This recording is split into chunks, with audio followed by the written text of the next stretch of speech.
morning. Good morning. Yeah. Welcome to our November 14th meeting of Economic Growth, Development and Planning.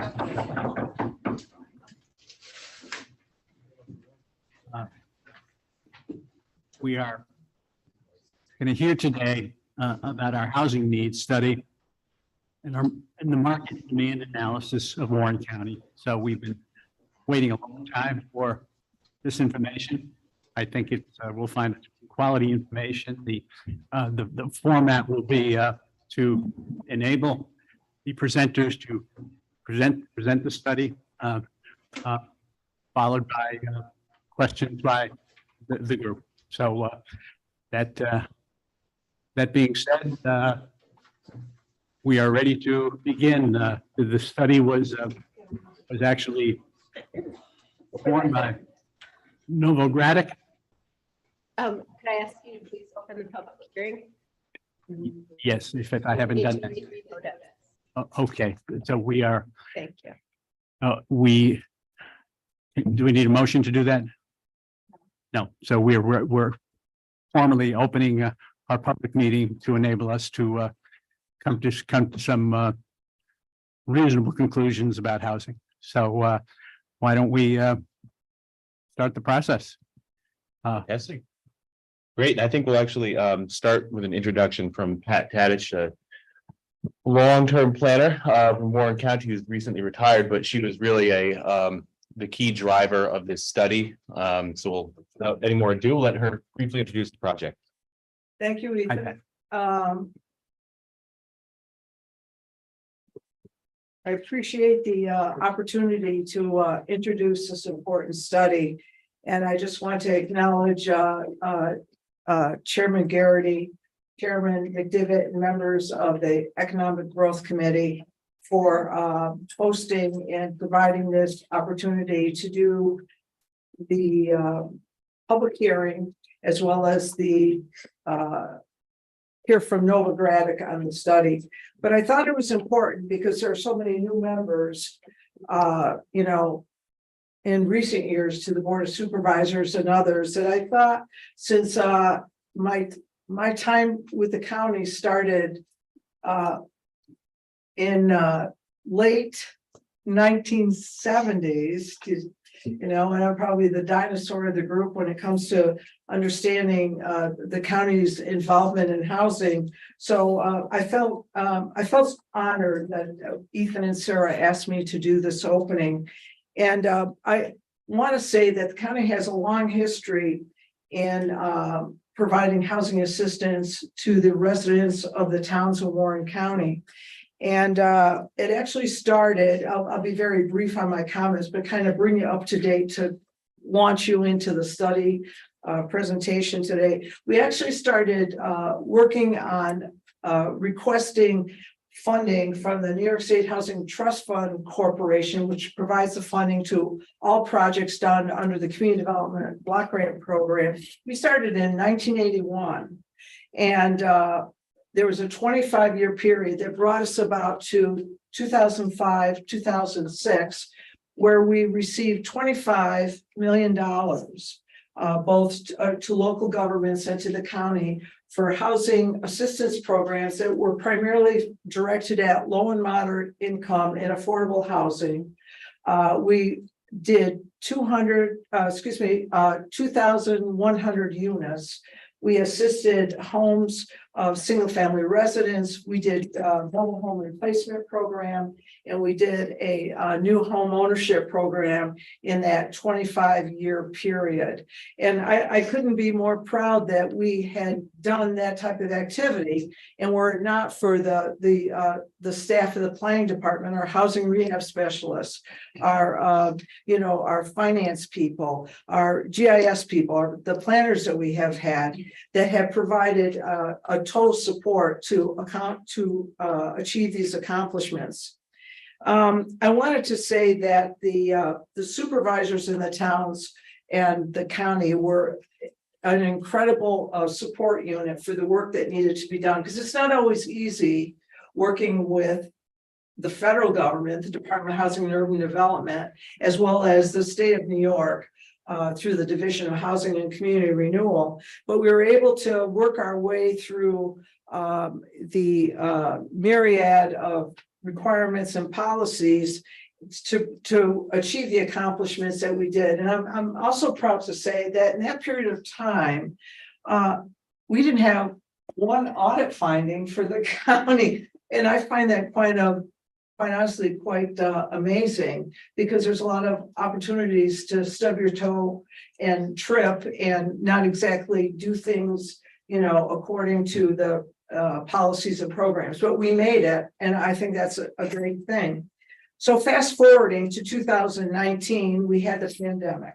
And we know we as residents of the county saw what was occurring here. We had a lot of new residents moving into the county. We had seasonal residents who showed up much earlier and stayed much longer. And during this whole period of time, it became apparent that there was major pressures put on the availability of housing for residents who had been here over the duration. So the county indicated that there must be something we could do.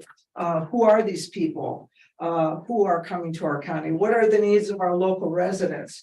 And the planning department, given their long history in the business of housing, saw an opportunity to apply for funding from the New York State Housing Trust Fund Corporation. We were awarded, the county was awarded $46,000 to do the study, which was matched by an additional $10,000 from Warren County EDC and the Warren County's Local Development Corporation, which gave us sufficient financial resources to be able to get the expertise that we needed to do this study. And I'm proud to say that we were able to work and hire, the county hired through the normal process, Novogradac, who is a national organization. They work with the state of New York through the Low-Income Housing Trust Fund for doing market studies. And Novogradac was hired to do the work of the study that you're going to hear them today on their presentation. So I just wanted to say that I wanted to express my gratitude to the staff who did a variety of things in support of getting this report to the place that you see it today. As well as I want to express my thanks to Kelly Gorman, who's a partner with Novogradac, to Tara Rio, who's a manager, and specifically, I'd like to thank Julia Smith, who was the person who did most of the research and was the person who came to the county and was the boots on the ground during the period of data collection and meeting with businesses and multifamily project managers in a 2-week period. So I'm grateful for their efforts and for the work that was accomplished. And I think that as we go forward, that is going to be a significant document to accompany the county's comprehensive housing plan, as well as others, comprehensive land use plan, and other studies that are done in support of this. So I just wanted to do this opening to kind of bring you current from the past to what has been done. So thank you very much. Thank you, Pat. I appreciate it. Ethan, as far as So, I mean, that's a great introduction. I think we'll just cue directly to the presenters at this point. Great. So, I mean, we're going to do about a 20-minute presentation followed by questions and answers. So. Great.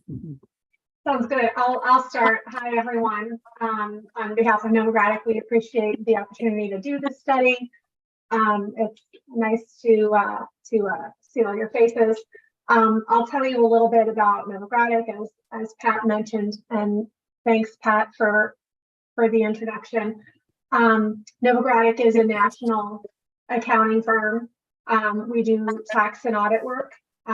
We specialize in low-income housing tax credits. Tara and I and Julia, we work with the valuation group. The accounting firm has, I think, over 800 staff at this point. We're a national firm. We have over 25 offices across the country. In the valuation group, we do market studies, appraisals, rent comparability studies with all different types of affordable housing. We do housing needs studies like we've done for Warren County.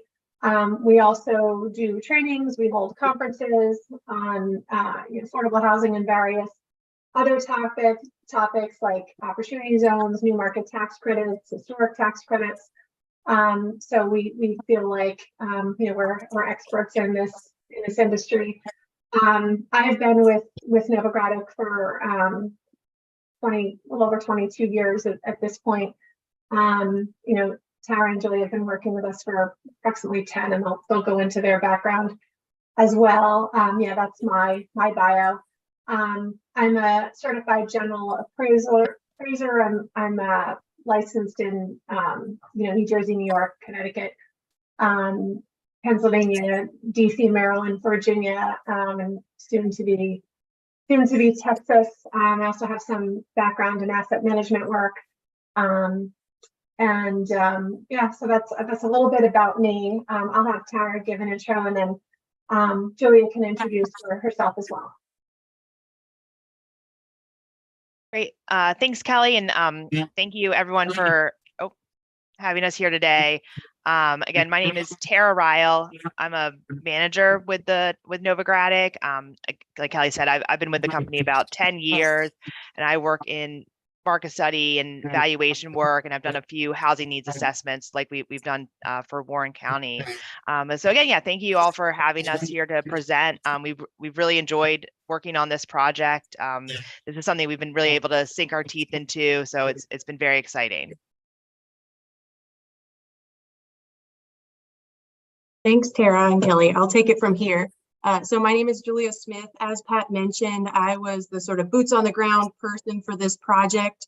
My background is that I've been working with Novogradac either as a consultant or as an employee since 2006. I then went back to school and got my PhD in sociology, which I recently finished, where I specialized in methodology, statistics, social policy, and administration. So there's a lot of overlap in those sort of specializations to projects such as this, the larger housing needs study that are done at the municipal level. I guess I'm hearing a little bit of a sort of background noise. Is that on my end, or can you guys all hear me fine? Your end. So you're fine. Okay. As long as you guys are fine, then I can work with that. Okay, so that's basically my background. In the interest of time, and because we have such a large amount of information to go over, I just want to dive right into the bulk of the presentation. So to start with, I want to just note that I know that you guys have seen the report. It came in two documents. One is the sort of primary document that's kind of like an executive summary of the larger document, which we refer to as the appendix. The executive summary is about, I think, 80 pages, give or take, but single space with some white space. So hopefully you guys are not totally overwhelmed. The appendix, on the other hand, is like 450 pages. So I realize that that's an extensive document that probably will take a long time for people to sort of sift through. But when you ask for so much in the RFP, what can I say? You ask. The presentation, on the other hand, is going to follow a slightly different format because we don't have as much time to go through everything. And so the presentation is going to follow the format that I have on the right here. I'm just going to briefly outline the objectives as we saw them and the methodology, the process that we went through to collect the data and how we arrived at the conclusions that we arrived at, and going through a series of key questions that you see listed on the right side of the screen. These questions were questions that were either asked in the original RFP issued by the county, or questions that repeatedly came up throughout the process of the data collection, through interviews with local stakeholders, or through the analysis of the data as we collect it, that we think are really important for the purposes of really fully understanding what's going on in the housing market in Warren County. So starting with objectives and the methodology, we see really the goal here, or the objectives here, is twofold. First off, the goal was to provide a document that sort of could meet multiple needs and to target multiple audiences. One obviously is you, the elected officials, the decision makers. We wanted to make sure that we were providing you with the data that you were looking for in order to better inform your own decision-making processes. while also giving you a tool that you guys could use to send or share with potential investors or developers who might be interested potentially in Warren County, but say, well, you know, we've taken a look at some of the secondary data from the Census Bureau and we're a little nervous or hesitant for X, Y, or Z reason. You can say, well, we have this really in-depth document that gives you a lot of the information that you guys might do in your normal diligence process. We've already done that for you. So here's this document that we can share with you that you can use as a sort of preliminary due diligence tool when you're making decisions about whether or not you want to bring your business to Warren County. So the goal really was to provide a document that could serve multiple needs from our perspective. Secondly, the focus here is obviously at the level of the county. So the focus is on Warren County, but we recognize that there's a lot of variation within Warren County, obviously. And so where we can, we try throughout the document, particularly in the supplemental appendix, to provide as much detail as we could at the level of the town and hamlet, and to really identify where there were really key distinctions between what might be happening, for example, in the towns that are within the Adirondack Park boundaries versus those that were outside. And so those were the sort of primary objectives and from our perspective. Moving on to the research design and methodology. So this is basically, how did we collect the data? What did we do? So we used a mixed methods research design. What that means is that we combined an analysis of looking at data that's publicly available or proprietary that Novogradac subscribes to, that's from secondary sources. So this would be the Census Bureau data, for example, the American Community Survey, or Esri Demographics. That's the proprietary data source that Novogradac subscribes to that provides, you know, contemporaneous demographic data, whereas, you know, oftentimes there's a little bit of a lag in terms of the data that is released by the Census Bureau. And then we combined that with the primary data collection technique. So we did in-depth interviews with key stakeholders that were identified in consultation with the planning department and Pat in particular. Those lasted anywhere from 30 minutes to 2 hours, depending on who it was and how much they had to say.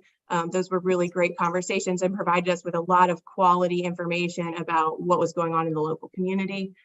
In addition to that, we did a site visit. Pat referenced that. I drove to all of the towns, all of the hamlets. I visited every rental property. I visited all of the projects that were under construction, or the sites that we knew of that were proposed for future construction projects. I met with local stakeholders, including major employers, to talk about the issues that they were facing in regards to the housing market. So during that time, the goal was to get a really good understanding of what was happening on the ground. We recognize that we're a national organization and we're not local to Warren County, and we wanted to do our best to try to make sure that we were accounting for that we weren't local to Warren County. And we know that sometimes people can say, well, how could you possibly know our community? You're not from here.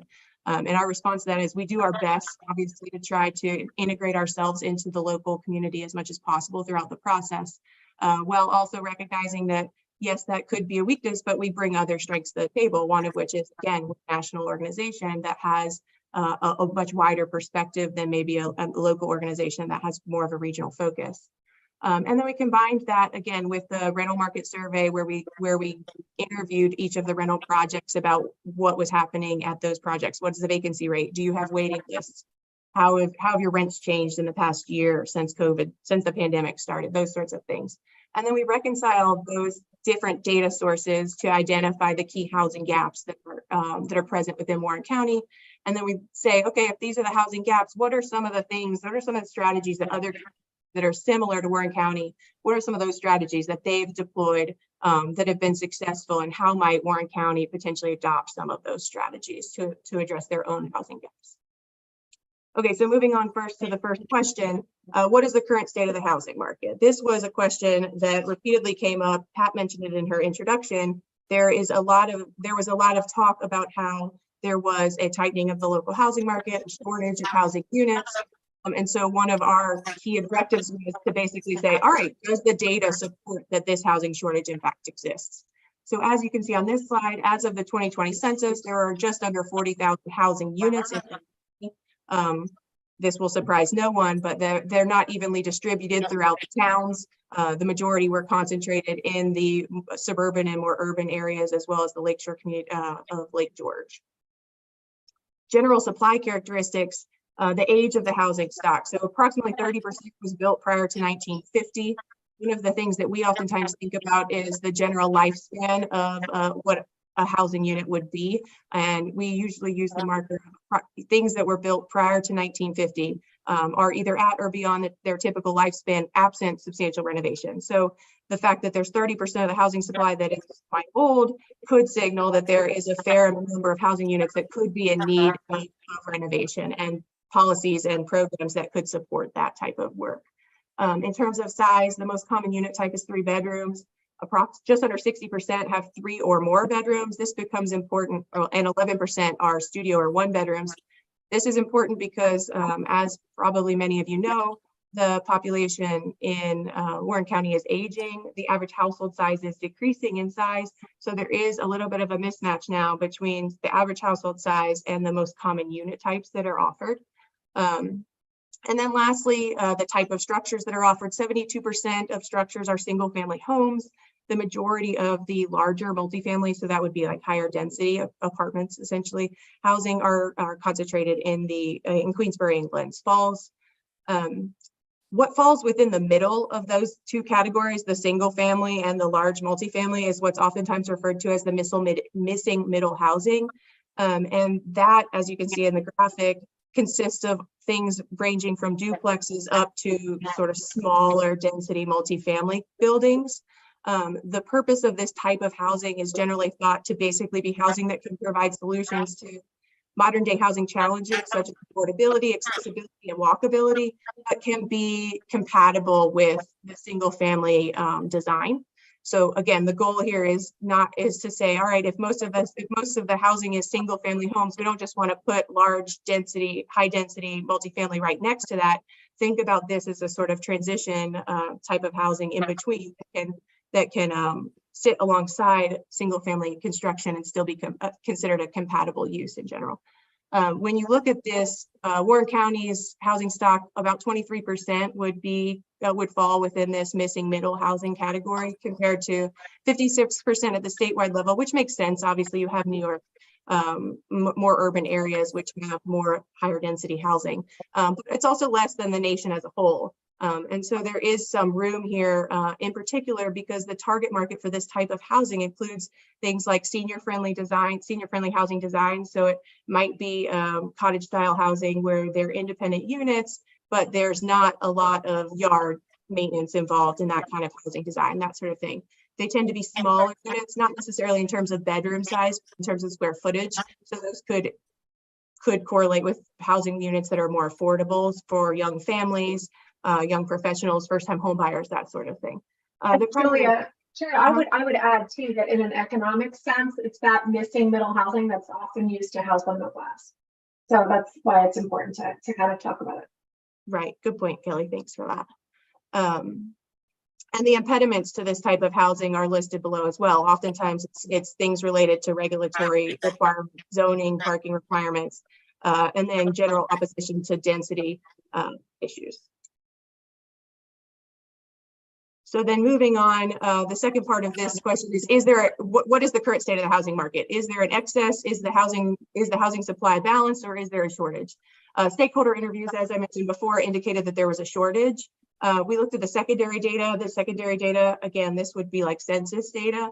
That also suggests that there's a shortage, but there's a caveat. So I'm going to get into that on the next slide. But then because of those two things, we went and we said, okay, well, we don't just want to rely on what people say, because maybe we're only talking to the people who say that there's a housing shortage. We don't want to rely on the secondary data exclusively because there are these issues with some of the way that they measure vacancy, particularly in towns that have a large second homeowner population or seasonal housing use supply. So we also wanted to collect what we refer to as sort of real-time data, and that would be the market survey of the rental stock as well as the single family, the sales market. But in general, all three of these different approaches indicated that there is indeed a housing shortage. So there is confirmation there that there's a housing shortage, consistent with the narrative of what people have been talking about. So this slide basically shows the vacancy rate based on the census data. So again, I mentioned that there was a caveat. So in any seasonal use housing unit is considered a vacant housing unit. So somebody who doesn't know a lot about Warren County and looks at the census data and says, I just want to see what the housing vacancy rate is to decide whether or not I might want to invest in, housing in Warren County. They might pull this up and say, whoa, 27%, that's really, really high, and walk away because they don't understand the dynamics of Warren County. What this shows is this shows both the vacancy rate in the gray line as well as the number of vacancy units, or vacant units, I'm sorry. And so, for example, you can see that the vacancy rate in Queensbury is not as high as it is in other places, but the majority of the vacant housing units are in Queensbury. That's just a function of the fact that the majority of housing units overall are also in Queensbury. So because of this limitation, what we wanted to do is dive a little bit deeper into what are the causes, what's driving that higher vacancy rate. And so what you see in this chart is that 80% of the vacant housing units in Warren County are classified as the seasonal, recreational, or occasional use. And then an additional 8% are classified as other vacant. So underneath the other vacant, you can see what types of housing units that might be. One of which is going back to the age of the housing stock, units that are being repaired or in need of renovation, and they're not currently occupied because they need that renovation in order to be habitable. Other types that are included in this category are units that are being foreclosed on, units that are where the owner just doesn't want to sell or rent it, so they're just sitting on it essentially for an investment purposes. They're holding it for future use, that sort of thing. But the key takeaway here is that the vast majority of the vacant units that the census is counting as vacant are actually not really available for occupancy. And so what we wanted to say was, okay, what is the vacancy rate of housing units that are actually available for occupancy? So this is housing units that are available for rent or housing units that are for sale, available to be occupied. And when you look at that, you get a much different picture for Warren County. There you get that when you look at it this way, you get a much lower vacancy rate. You get a 3.6%. Generally speaking, anything below 5% is considered a housing shortage. So you can see here that obviously when you look at vacancy in this way and you provide this kind of information to potential investors or developers, they're going to say, oh, wow, okay, so vacancy is actually a lot lower than what it looks like initially when we just look at the census information. So going a little bit further in depth, the question is, all right, we have a shortage of housing. What does the inventory look like? What does the sale inventory look like? What does the rental inventory look like? In these charts, what you'll see is on the left, data from Zillow, which has really good data over time. The downside of it is that it only looks at the MSA level, the Metropolitan Statistical Area, which means the data for Warren County is combined with Washington County in this data set. But what you see is a huge decrease in the amount of inventory in the sale market between, pre-COVID, so 2018, even 2019, up into March of 2023, which is the final data point that was available when we were collecting the data. And the decrease was also evident nationwide, but the decrease in Warren County in terms of their inventory was even stronger. On the right side, you see the inventory, the current number of active listings in Warren County specifically, according to the local real estate association's multiple listing service, which is basically any homes that are for sale that are being sold by a real estate agent. And so you can see, again, 133, sorry, I can't see the exact number because my screen has you guys' images on top of that one little section of the slide. But so in general, what you see is a decrease of available inventory in the sale market here.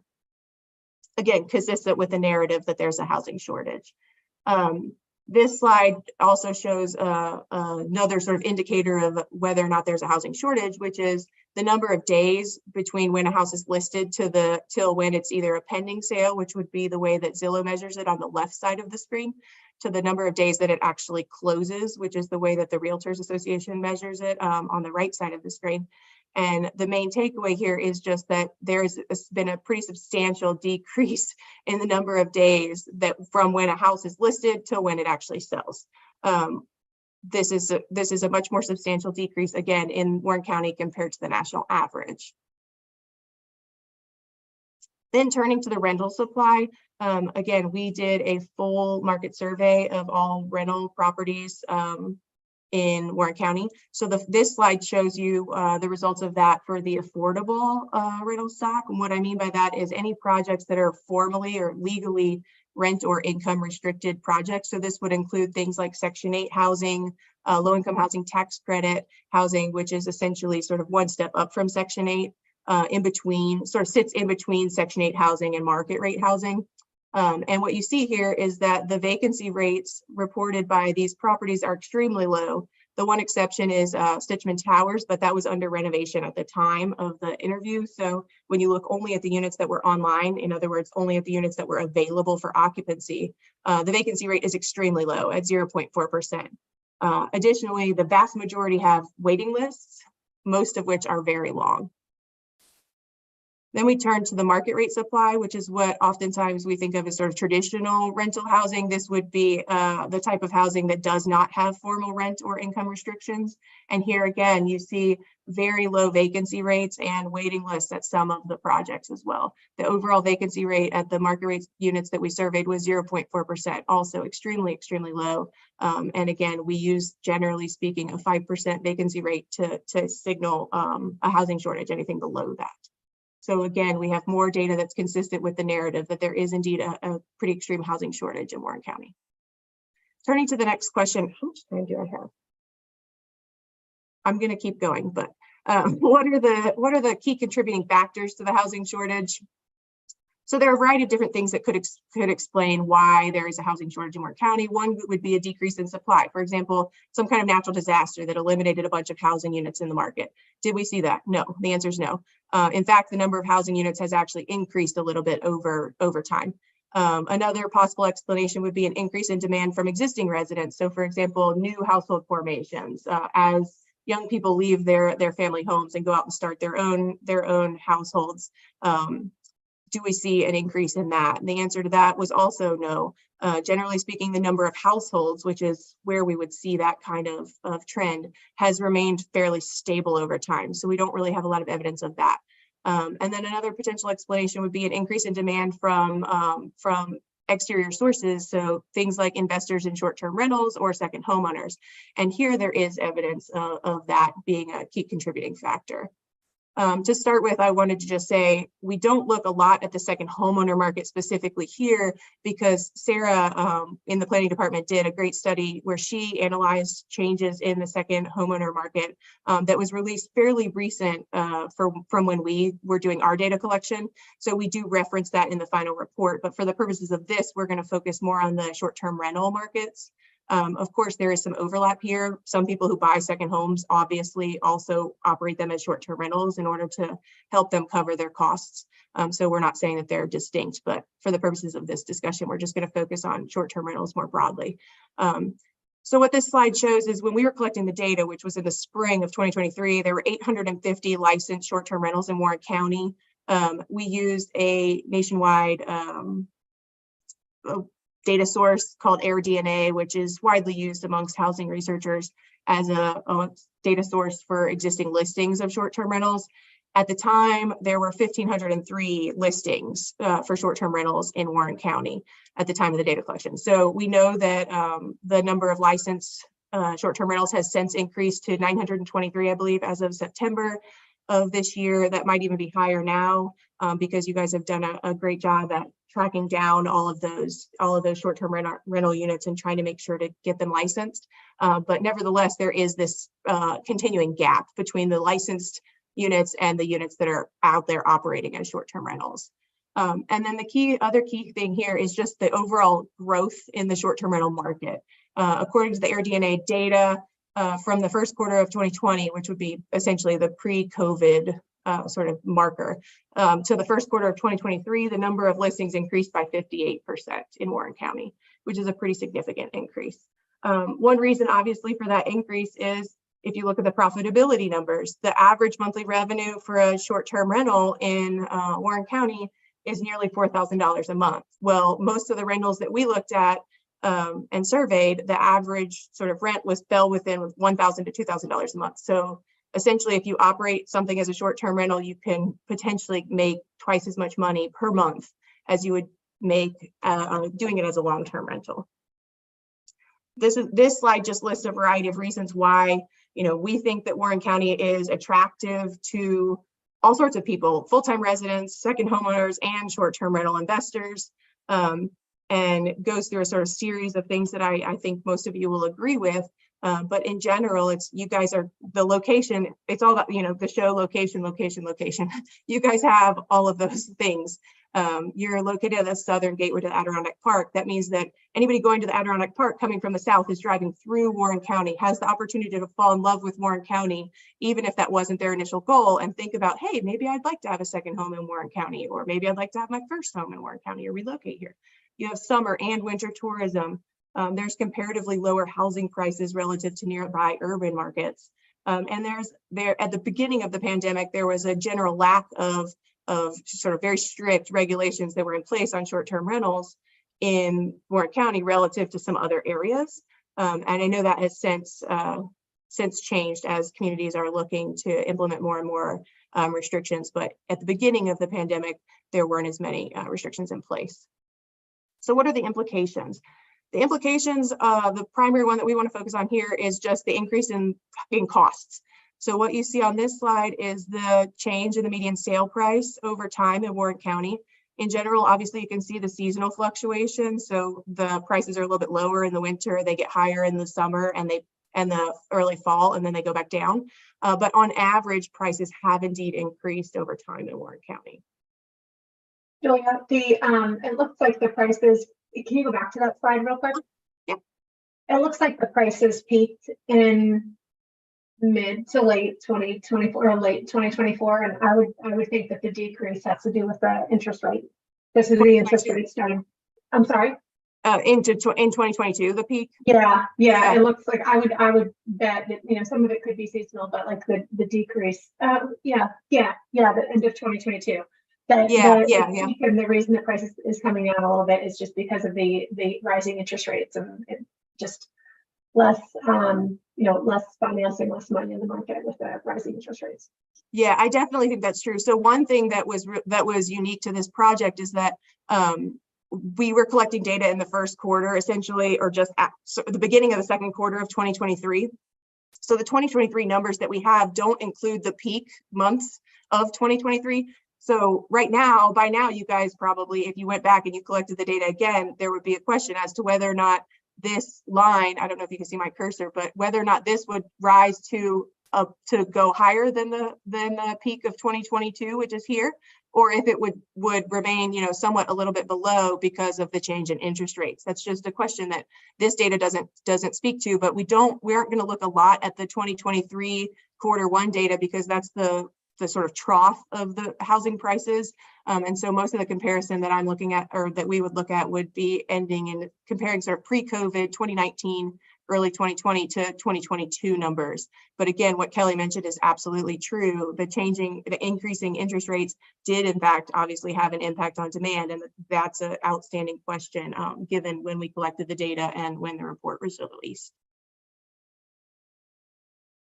So this second chart just shows the changes or the distribution sort of by geography, since obviously geography is a key contributing factor to differences in housing prices.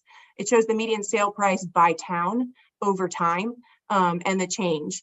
And this chart is included in the report, so you don't have to get everything out of it, because I know I could talk about this chart for 10 minutes if we wanted.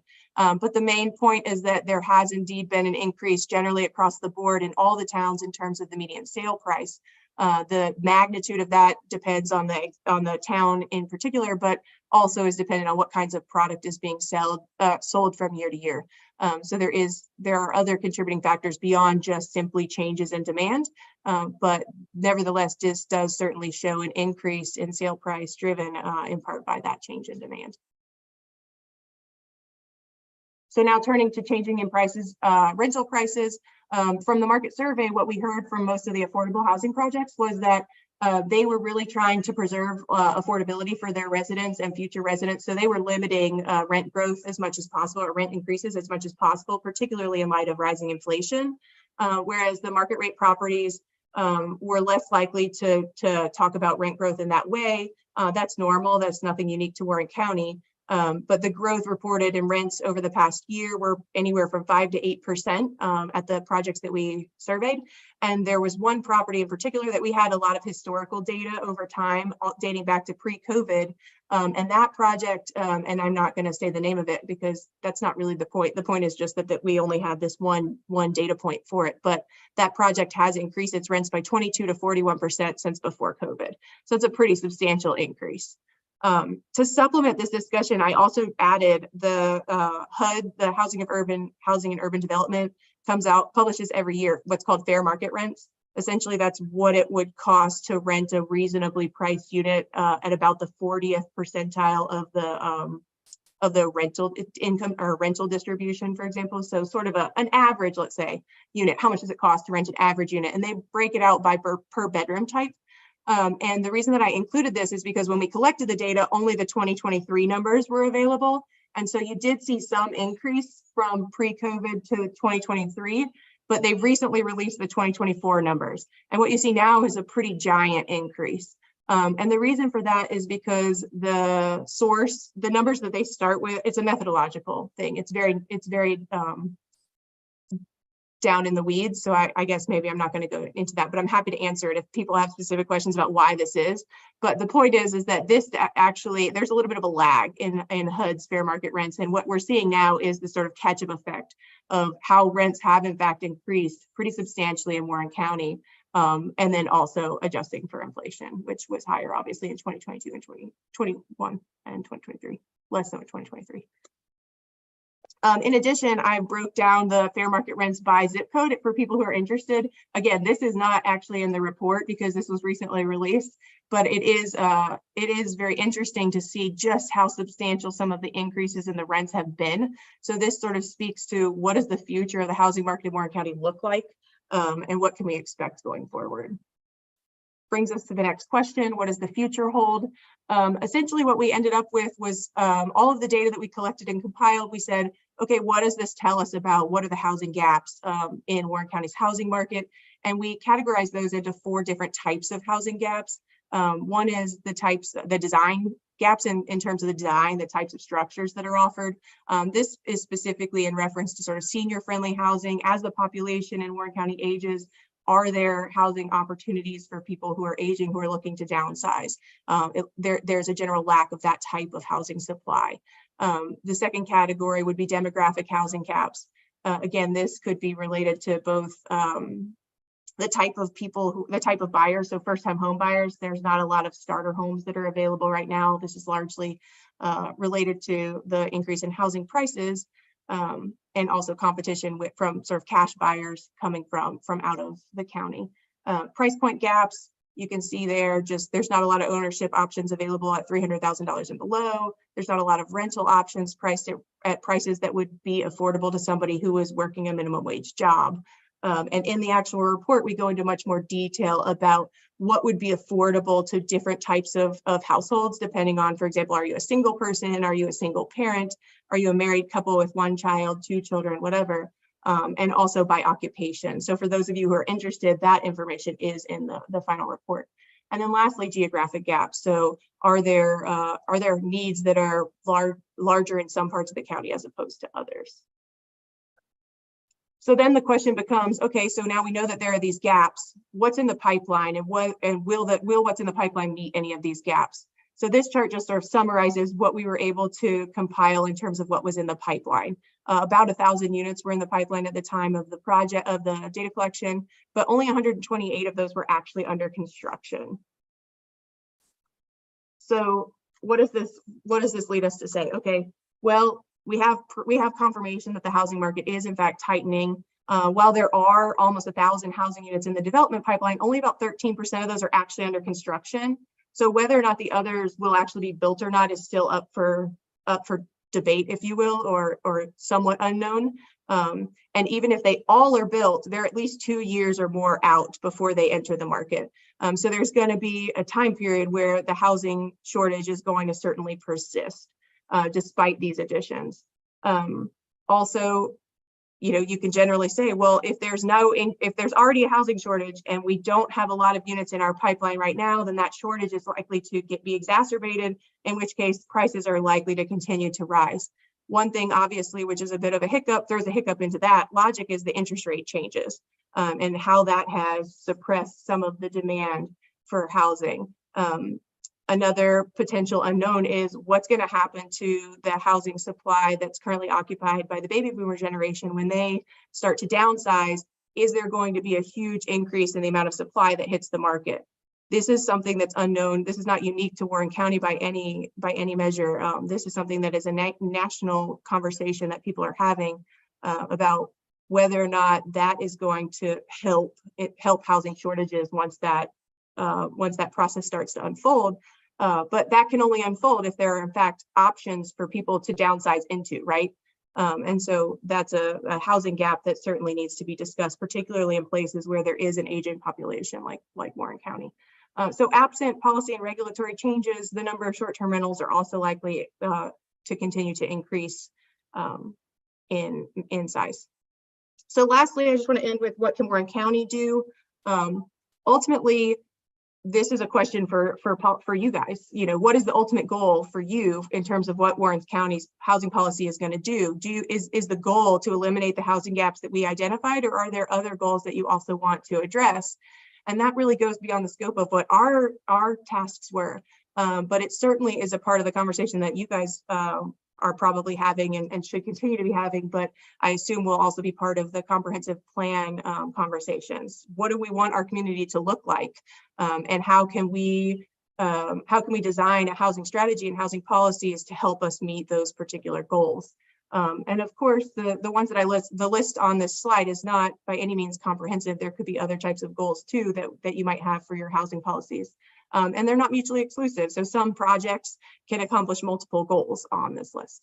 But we specifically look at, okay, let's assume that their goal is to eliminate the housing gap, since that was specifically what we were hired to do.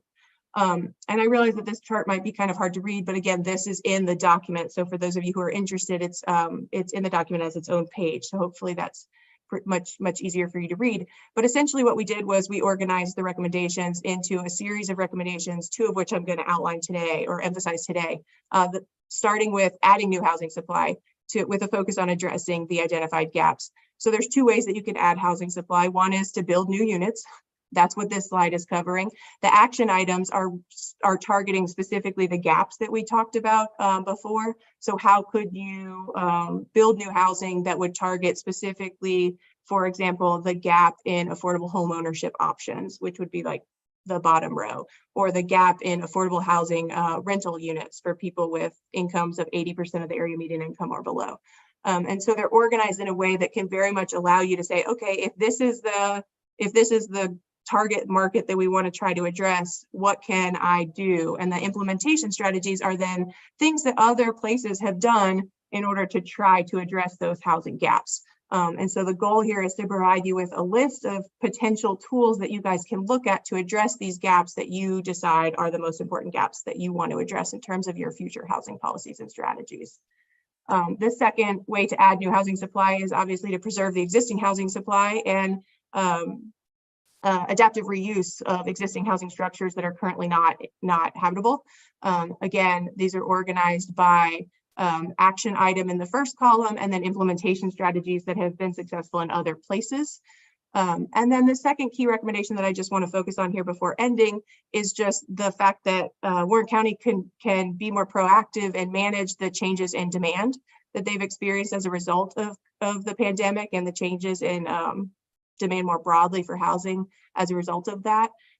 One of which would be, different types of policies that you could consider to address the rise in interest in short-term rentals. This is just a list. Again, there is a detailed section in the full report that you can look at. But essentially, one of the key things that has been somewhat successful in other areas is to say, all right, historically, we've taken the licensing fees for short-term rentals and we've reinvested those back in the tourism industry or economic development activities. So some communities are saying, okay, well, we want to acknowledge that actually the rise in tourism has had some adverse effects on our full-time resident population. And so maybe we should reinvest some of that money and those dollars in programs and housing that would be good for full-time residents, just as an example. There's also specific recommendations for how you could potentially you get second homeowners and landlords and sort of bring them back to the table in terms of offering new or re-offering previously offered housing units back into the market. That's it for me. I know that we're very short on time.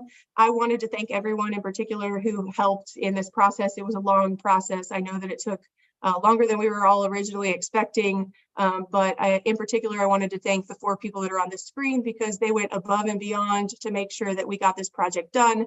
Pat and Judy were fantastic. They took me all around the county. They were almost like tour guides in a way, and connected me with all of the people that I asked them to connect me with. Wayne kicked off the project with Pat initially, and Sarah, who brought the project over the finish line. So in light of that, I think I want to just turn it over to questions. And then also, again, because we are short on time, I did include here the contact information for Tara and Kelly. And obviously I can be contacted as well for anybody that has questions that we can't get to today. Okay, thank you very much. Excellent, excellent work. Do any committee members have any comments, observations, questions? Mike? I know it's a lot to digest. Hi, it's Mike Wild. I'm one of the county supervisors, and I'm curious, as we move forward, I'm looking to do some, let's call it benchmarking or some best practices where other comparable regions to ours have been successful with some of the recommendations. So you may give us, let's think about SDRs. In terms of limiting SDRs, if that's really what we want to do, or find some way to better manage SDRs, what have comparable regions like ours done, and have they been successful with some areas and what they have not been successful with, so we can make some determination going forward. Best practices. Yeah, that's a great question. So there are, and in the document, there's a more detailed list, but there are a lot of different things that communities have tried. Initially, the attempts were basically, how do we just limit the number of people or the number of short-term rentals? So communities were basically implementing moratoriums or lottery systems, for example, to say we are going to cap the number of short-term rentals at 5%, let's say, of our housing supply. And that worked in some communities. In other communities, there were some adverse effects, one of which was it didn't actually help very much in terms of limiting the increases in housing prices. It ultimately led to a lot of just general angst and anxiety amongst full-time residents who were using short-term rentals as a way to pay for and cover their own costs. So there were sort of people who were saying, well, can you have some kind of exception clauses, for example, like if I'm a permanent resident, can I rent out one of my rooms and can I get a short-term rental license in exchange for that? And can I get around the moratoriums, for example, that you implemented? One of the things that we found is like oftentimes moratoriums, they sound great, but there are, people come up with creative ways to get around them. I don't know how much you know about, for example, New York City and their recent moratorium, but there's recently been a discussion about sort of dark websites that are coming up for where people can actually still do short-term rentals, even though they've said no more short-term rentals. There are people who have come up with sublease agreements to get around whether or not they're technically operating it as a short-term rental. There are a lot of people who said basically, okay, I'm not going to operate it as a short-term rental, which you define as 30 days or less. I'm going to rent my unit for 31 days and it's still going to be fully furnished and all the utilities are still going to be included and I'm going to still charge a ton of money. So there is lots of sort of creative ways that people who are operating these types of housing units have gotten around this sort of simple, straightforward moratoriums. What I think has been more successful is communities who have said, let's see if we can try to generate a dedicated revenue stream from these types of units that we can then redirect towards housing programs that we know will help long-term residents. So there are places that have implemented much higher licensing fees than what Warren County has, for example, and generated quite a bit of additional revenue that they then dedicate toward, or sort of a dedicated funding stream towards a land bank or a housing trust organization that is then tasked with trying to provide additional housing opportunities to full-time residents, for example.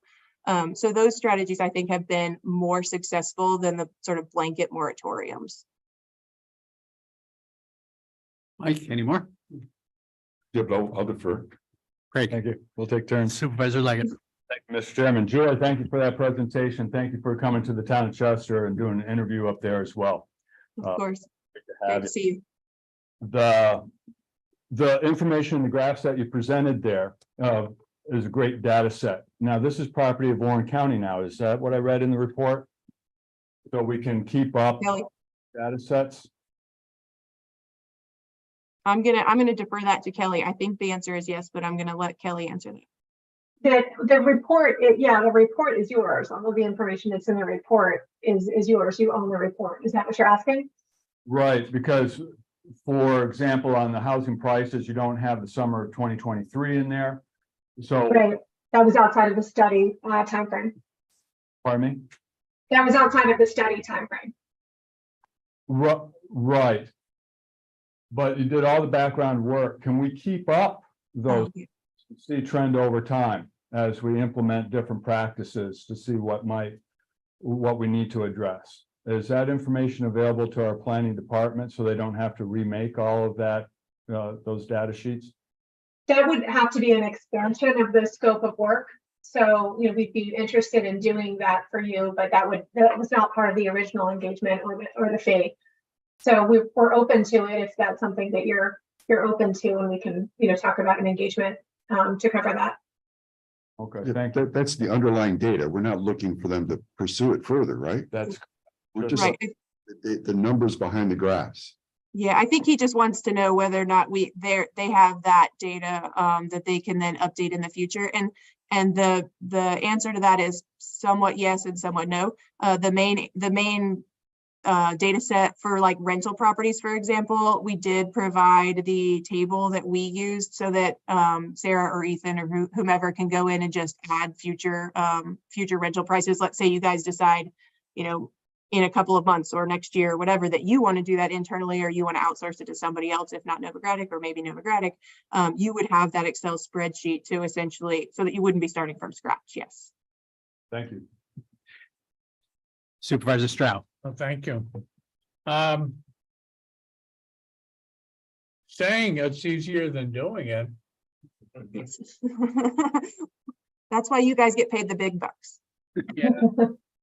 Well, I mean, I had an apartment developer who currently has thousands of apartments in the area. And I talked to this individual about affordable apartments. Said, well, I build and the market determines the rates. And I think, but they don't meet the definition, especially with what you showed us with, 1,700 for a 2-bedroom apartment. It'd be very difficult. We do have other people that have come into the area and wanted to put in affordable housing, but they were government subsidized. And then they deal with the government bureaucracy to attain such. Not an easy process. And then if you look at single family homes, all right, let's take the example of what was used following World War II. We wanted to build affordable homes for the returning servicemen and women from World War II. There was a lot of vacant land. And so what they did was take 1/4-acre lots or even smaller. Build on slabs, save the money from the costs of a basement, which is very pricey. And put in basic structures, 2 bedrooms, no garage, just basic living. And they were very affordable. Okay, so today, how would you do that? Yeah, well, part of that could be achieved through zoning. But then you have market forces. So if you have 20 available acres in Queensbury, you're going to more likely develop homes that are generating $500,000 and $600,000 and $700,000 figures, hardly affordable. But let's say you zoned it, and you would zone it. You only allowed 2-bedroom or smaller. And you try to encourage affordable housing. Well, then in today's standards, you probably need the infrastructure to be at that property. So now you need vacant property that has the available sewer and public water. Now you're getting really limited as to what's left. So get back what I'm saying and doing, can be two different things. I mean, yeah. I think we'd all like to encourage more affordable housing. And I think Mike touched upon this. Are there other communities that have done things that work within the framework of New York State in this world? We'd like to know. All right. One program that's been very successful in the development of affordable housing is the low-income housing tax credit program. And with that program, there's a competitive application process where developers need to submit applications to the state of New York. And if they're successful, they're 4%, they're 9% deals, they may get an allocation of tax credits. And the tax credits are an equity source that helps fund the development of the affordable housing. And then in exchange for that equity, they are promising that the housing will be restricted to affordable housing for usually 30 years or more. And there are income and rent restrictions on those units. That has been a very successful program and probably the primary source of most affordable housing construction. I know that there are, towns that sometimes if they do have land, they may donate the land and they may have deed restrictions or sell it at a below market price with a deed restriction, so it could only be used for affordable housing. So that is one option that's available. You also mentioned subsidized housing.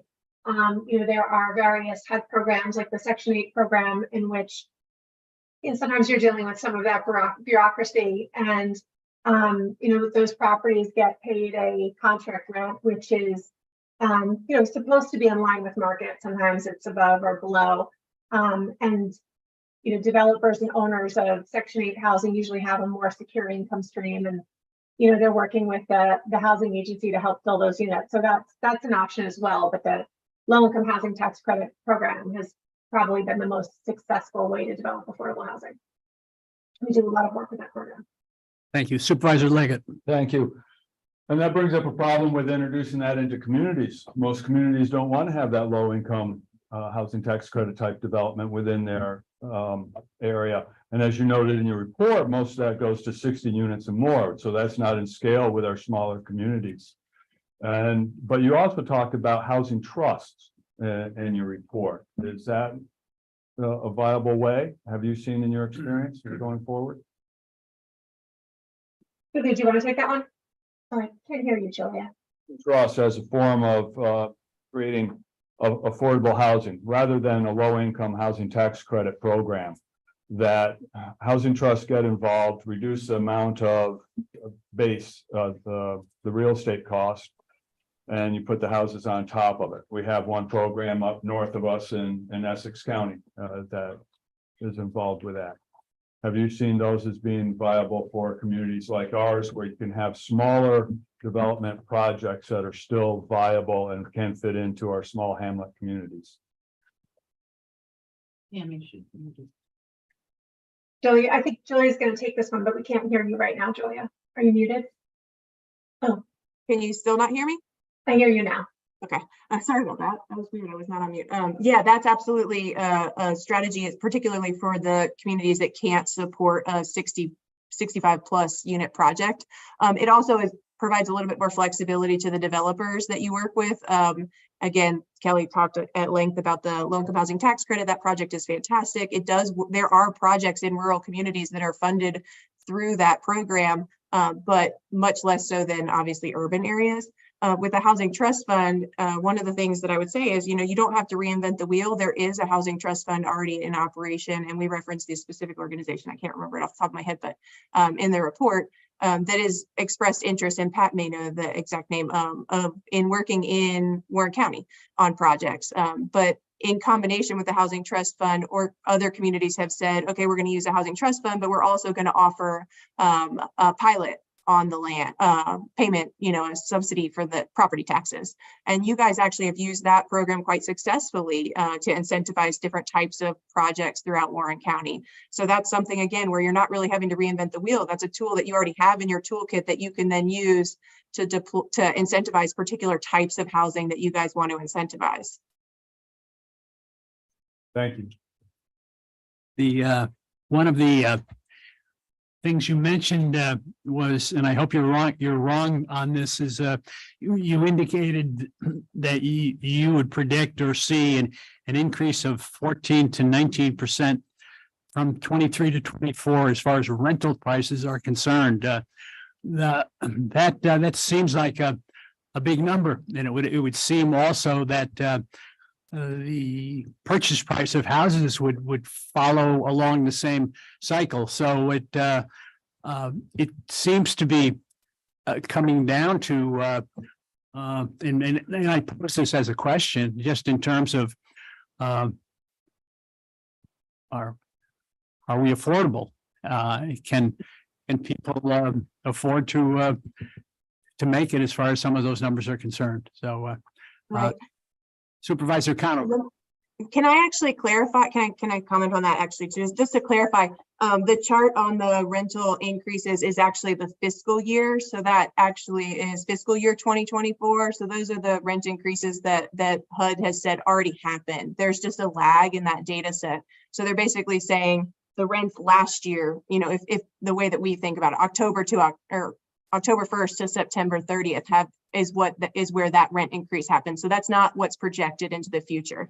Having said that, I'm not sharing my screen anymore, but in the actual report, we do have a comparison of the median listing price for active listings in Warren County relative to the median sale price.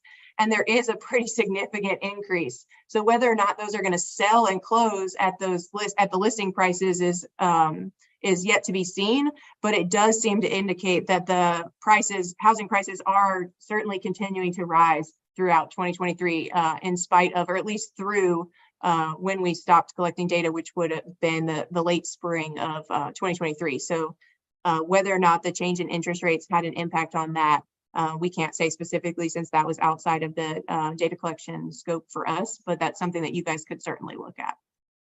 I thank you for, clarifying that. Within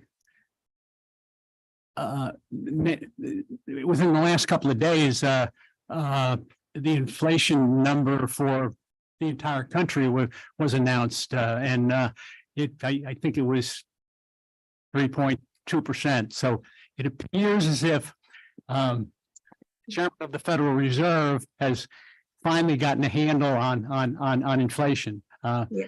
And they also pointed out in an article I read that gasoline prices have, although when you pull up and fill up, you may not agree with this, but the gasoline prices have in fact stabilized nationally.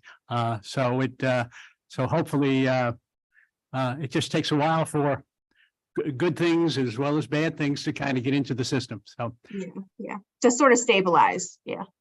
Thank you. Go ahead, Dan. Mr. Chairman, thank you. I'm going to go backwards again to the underlying data, and I'm not sure we got a total answer that I was understanding. Does it mean that if there was data producing the charts, we just see the charts, or you're going to provide us the data? We don't provide. Oh, go ahead. You can go if you want, Julia. Oh, I was just going to say, we went back and forth with Sarah on this, and we can continue to have discussions, and Kelly will have can comment on this as well. But some of the data, so a lot of the charts and figures are secondary publicly available data sources. And Sarah said, I know how to pull data from the American Community Survey, for example, so I don't need you to provide us with that source data. So the source data that we provided in sort of tabular format, so that you could easily go back and add to those tables, was the stuff that was sort of proprietary to Novogradic's research design, the things that the tables that we generated for the market rental survey, for example, so that could easily be updated. The data on the sales market, that's data that we got from the local, the Southern Adirondack Realtors Association. So that's certainly information that you guys could ask them for an updated sort of data pull on, if you will. That information I can absolutely provide Sarah if we didn't already. I feel like it was, Pat was originally included on the original email for that data. So you guys do have access to that as well. And so if you ask them, hey, can you give us, you know, data on sales for the past 6 months, you could just add that to the data that they had already provided. Or again, if Pat doesn't still have it, I can certainly provide that as well. So there are gaps. There are gaps. I'm not sure that gaps is what is the way that I would describe it, because if it's publicly available, then it's information that you would just go to the census's website and download the data from. So it's not that it's a gap in that sense. Is that what you mean? Are there any gaps that you guys are concerned about in terms of the data? I think there's some proprietary data that Novogradac produces. There's the publicly available stuff that, you know, we can pursue. I think to get it, probably their underlying question is our ability to benchmark, right? If this is our stepping off point, how do we measure progress over the next Exactly. 5 and 10 years? I think it's like going back to what the presenter said is like, let's understand what our goals are. And that'll help us, you know, clarify what we're benchmarking exactly. And then sort of reverse engineer. It's like, all right, what does it take? Is it something we can do in-house, or do we have to hire out every 5 years and just budget accordingly for it? I got one more. Mike, just to clarify, the rental side is where you will see having to develop your own sampling routine. Southern Adirondack Realty makes their information available and has publicly for as long as they've been around. So single family home sales, you'll be able to feed those charts with the updated data. But what they're trying to say is that in order to do a sampling of the rental market, you have to develop your sampling plan, and you got to execute it by engaging with those renters.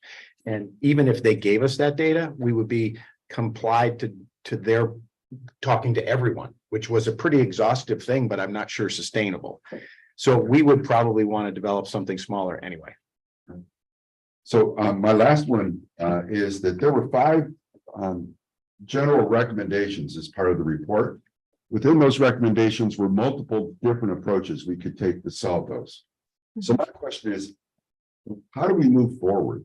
And I'm not sure if it's from our consultants or from our internal team, but how do we move forward so this doesn't become another report on a shelf? Yeah. How do we do? I'm certainly willing to respond to that in terms of my own perspective, but then Pat or Ethan or Sarah may also have insight into this in terms of what they see as future steps. But from our perspective, our goal really is to say these were the gaps that you guys have in your housing market right now. Answer the questions that you specifically asked us to answer, but then provide some recommendations that don't sort of lock you into a very specific set of strategies and goals, because you guys as the decision makers, again, you might say, well, our only goal, meeting the supply gaps is, yes, that's one of our goals, but we have some other goals that we want to meet too. And if you give us a very specific sort of recipe that we have to follow, then we don't have much flexibility as decision makers to pursue slightly alternative strategies. So we provide a sort of a list, if you will, of if this is your goal, here are some strategies that you could use to meet that goal. But it's up to you guys as the elected officials and policymakers and decision makers to decide whether or not those goals, and by goals I mean the action items and the recommendation list, are the ones that you in fact want to pursue. And I think that's part of, again, the discussion about the updated comprehensive plan. The housing strategy and the housing report that we did is sort of a feeder document into that larger discussion.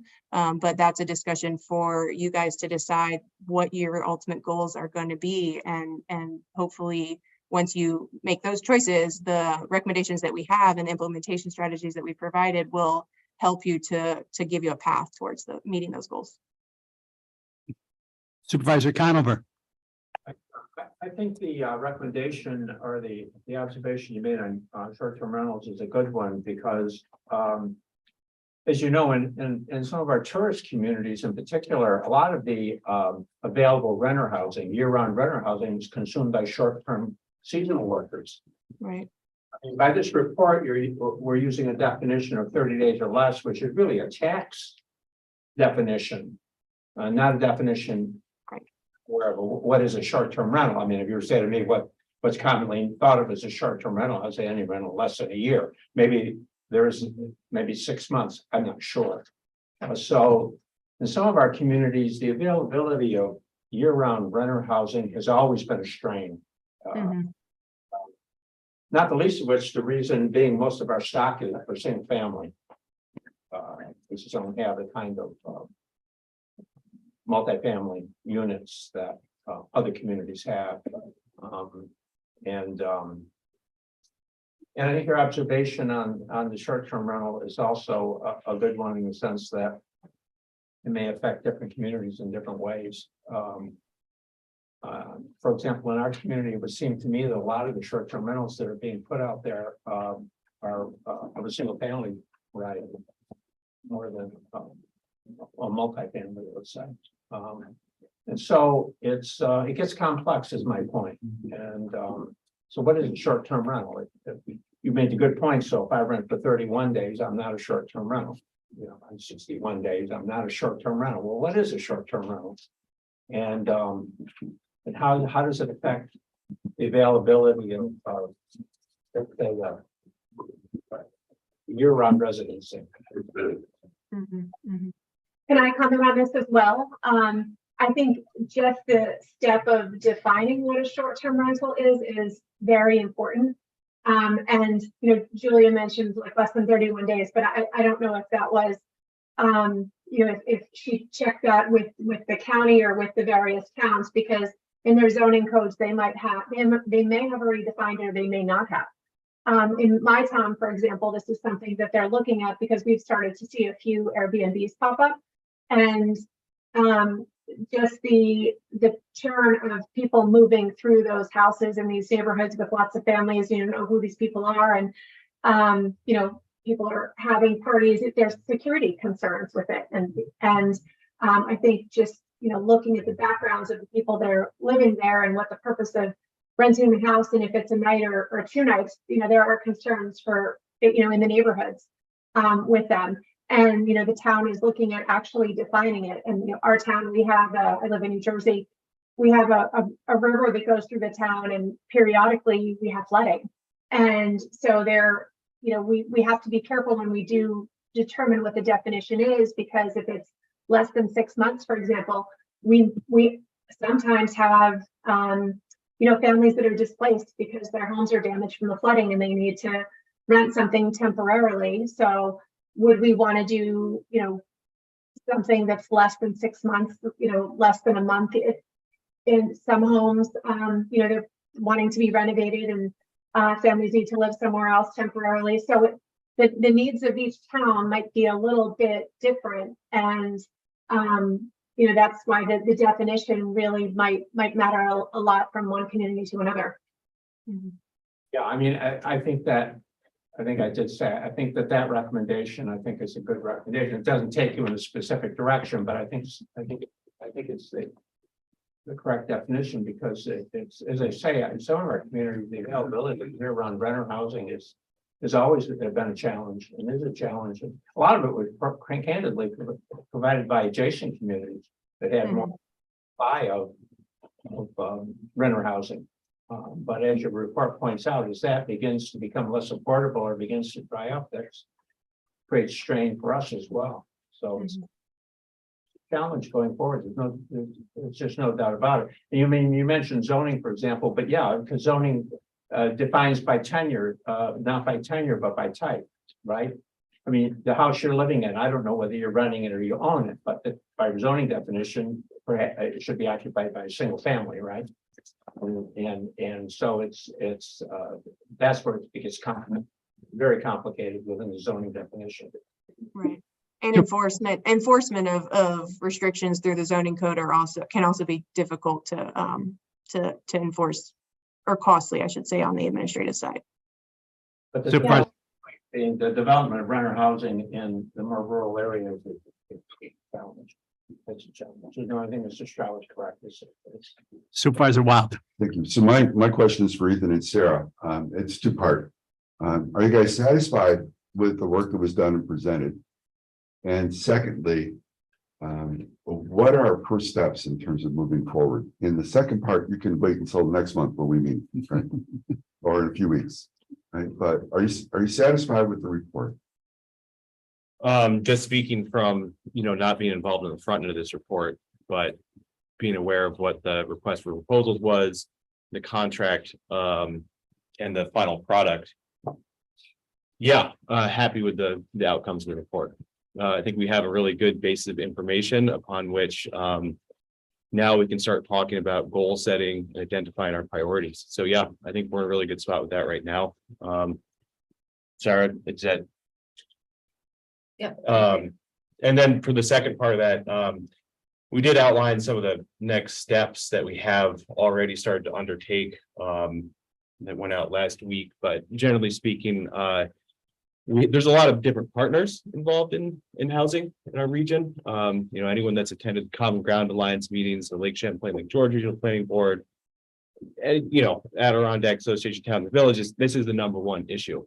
So we're not unique in this. There are a lot of different tools, whether it be community housing trusts, whether it be someone that does land banking, whether it's someone that does home rehab. And all these different partners are looking at housing. So it's like, in Warren County EDC, it's like, how do we understand how everyone's moving? And then how do we make, as a county government, make ourselves most effective? So it's like, right now, we're in the process of, reconciling the information from the Lake Champlain, Lake George Regional Planning Board's housing strategy, the town of Lake George workforce housing study, then our housing study, and trying to understand what are our shared actions, and then figuring out what is the role of, municipal government versus county government versus community organizations. And are there gaps that need to be filled either through the creation of a new entity or the reinforcement of existing entities? So, and as was alluded to by our consultants here, the comprehensive planning process is going to be touching on housing. And that'll help have a conversation with residents and elected officials about, what are our priorities? What do we want to see the vision, the vision for the future of Warren County? And we will actually, on the 21st, be having a presentation from our consultants for the comprehensive plan to give everyone up to speed on where that process is. Thank you, Ethan. Anyone else in the audience that would like to make a comment, question, observation? No. No. But before we end any meeting, have we introduced our new Sarah? That's what I was just. We certainly always Sarah. He was going, what? Yeah, sorry, I know we have some people on the line here, but we do have a brand new principal planner, Sarah Bruger, who's just moved back to the area after a decade in Wyoming. Thank you. Yes, I've been in Wyoming for the last 10 years. Was recently a planning director for the county where I resided. And I have family in the area, and I'm happy to be back and be close to family. So thanks. Welcome. Yeah, thank you. Thank you for making that acknowledgement. I appreciate it. Anybody else? Just would like to say thank you to the Novogradac team. Yeah, You did a great job. Thanks for staying with us through the whole process. Julia, Kelly, and Tara, we thank you very much, and great presentation, great information, and we appreciate it. Sarah. So two things we'd like to do. One is you need to officially close the public hearing. And then secondly, we would like to suggest that the Board of Supervisors adopt the housing study. The public hearing is closed. Thank you. Make a resolution to adopt. Thank you very much. Or and refer to, Well, refer to the board. right. Yep. Okay. Very good. Is that for Friday or But, next month? but Go ahead. why wouldn't we leave the public hearing open for, now that it's been introduced?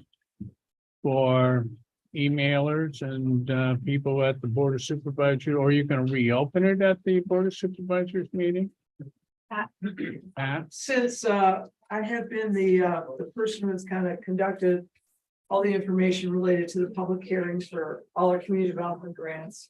There is always an opportunity at the closure of a public hearing such as this for the public, should they, get an opportunity to read the report, be encouraged to look at the report and submit comments or questions perhaps to the Board of Supervisors that I'll likely get followed back to the planning department for a response, or the committee if they so choose to do that. So the public hearing stays open. No, the public hearing should. We've never left it open in the past. We've always closed the public hearing with comments to follow afterwards. Well, we're just a committee. We're not the Board of Supervisors, which ultimately has to approve this. So as on behalf of the committee, fine. Motion to move to accept the report and move it to the Board of Supervisors for consideration. I'll second that motion. But I just think at the Board of Supervisors level, there still needs to be a public process, but for now, Sounds good. We will do anything further. We have a motion in a second. All those in favor? That we just a second, the discussion on the resolution, do we really need to have it for this Friday or can we put it out to the next board meeting? Is there any reason why it needs to be done Friday? No. And let's allow more time for public comment. We, There's a question. I'm easy. What's the consensus? the motion had a date with it. No, it didn't. Just we move it to the Board of Supervisors and Okay, Okay, great. either way. So all those in favor? The December board meeting? Yes. Need to vote on. Yes, you need to. All those in favor? Aye. It's approved. Can I get a motion to adjourn? Supervisor Wild, seconded by Supervisor Stroud. We are adjourned. Thank you very much. Thank you. Thank you. Thanks, everyone.